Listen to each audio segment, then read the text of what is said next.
तो hello friends, आप सभी का स्वागत है आज की करंट अफेयर की क्लास में, जिसमें आज हम द हिंदू की न्यूज़पेपर का एनालिसिस करेंगे। तो चलिए चलते हैं। आज का नेक्स्ट टॉपिक क्या है? तो पहला टॉपिक है वर्षा की स्थिति।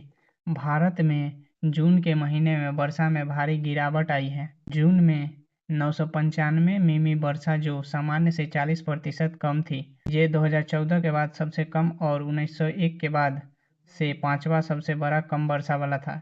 यानी इतना वर्षा कम इससे पहले 5 बार आ चुका है भारत में। सामान्य बंगाल की खाड़ी में 2 या 3 कम दाब के क्षेत्र बनने से वर्षा होती है, लेकिन इस वर्ष एक ही ऐसा क्षेत्र नहीं बना, जिसका कारण एलिनो का बनना ही माना जा सकता है।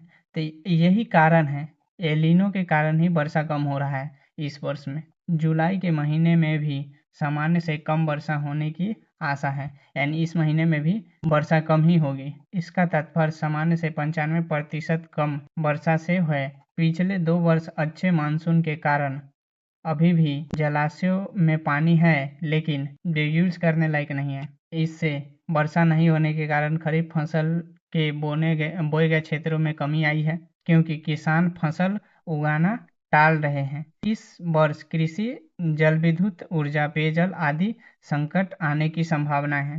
भारत ने 2025 में देश में पाई गई कुंजियों वस्तुओं की स्पीसीज में 709 नए स्पीसीज को जोड़ा है, जिनमें 483 स्पीसीज विज्ञान के लिए भी नई हैं और 226 को भारत में पहली बार पाया गया। तो भारत में स्पीसीज जो इन्वायरमेंट के टॉपिक से जुड़ेगा। इसके अलावा पौधों में भी 300 नए टेक्सा स्पीसीज को जोड़ा गया है। इसमें 221 विज्ञान के लिए नए और जबकि 132 भारत में पहली बार पाए गए। आज का दूसरा टॉपिक है बंगाल और टाइगर। भारत सरकार पश्चिम बंगाल में टाइगर को वैज्ञानिक प्लानिंग के माध्यम से भेजने की तैयारी कर रही है। पश्चिम बंगाल में रॉयल बंगाल टाइगर का घर माना जाता है। राज्य के दक्षिण में सुंदरबन में अभी भी टाइगर है, लेकिन अब उत्तर बंगाल में बुक्सा टाइगर रिजर्व में देश के दूसरे हिस्सों से लाकर टाइगर की आबादी बढ़ाने के प्रयास किए जा रहे हैं। राजस्थान के सरिस्का में ऐसा ही प्रयोग सफल रहा था, जहां 2008 में एक भी टाइगर नहीं था और अब वहां राजस्थान में 56 टाइगर हैं। 2014 में भारत में 87 टाइगर रिजर्व थे, अब 58 टाइगर रिजर्व हैं। एशियाटिक लायन 2015 में 523 थे, अब 891 हैं। भारत के पास विश्व की 2.4% भूमि है, लेकिन कुल स्पीसीज का 7 से 8% ही है। नई शिक्षा नीति के बड़े विवादों में से एक है ये भाषा की शिक्षा।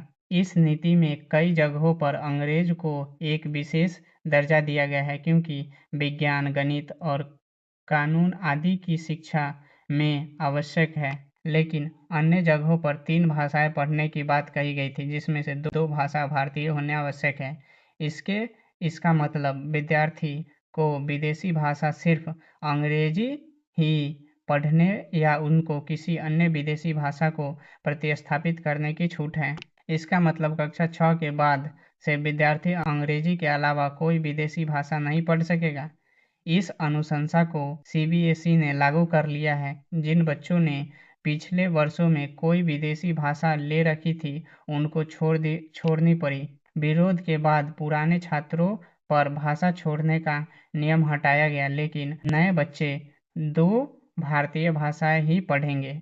ये सरकार को घोषित कौशल विकास और विश्व स्तरीय कार्यबल बनाने के लिए विजन के विरुद्ध है। स्कूल और भाषा शिक्षा नीति अर्थात पर आधारित होना चाहिए। राज्य और वित्त, ये टॉपिक इम्पोर्टेंट है। केरल और तमिलनाडु की सरकारों द्वारा जारी श्वेत पत्रों के अनुसार प्रताड़ित नहीं किया जा सकेगा, क्योंकि ये उसका कर्तव्य है। कानूनी प्रक्रिया में किसी को दंड देने के लिए उनका वकील होना आवश्यक है।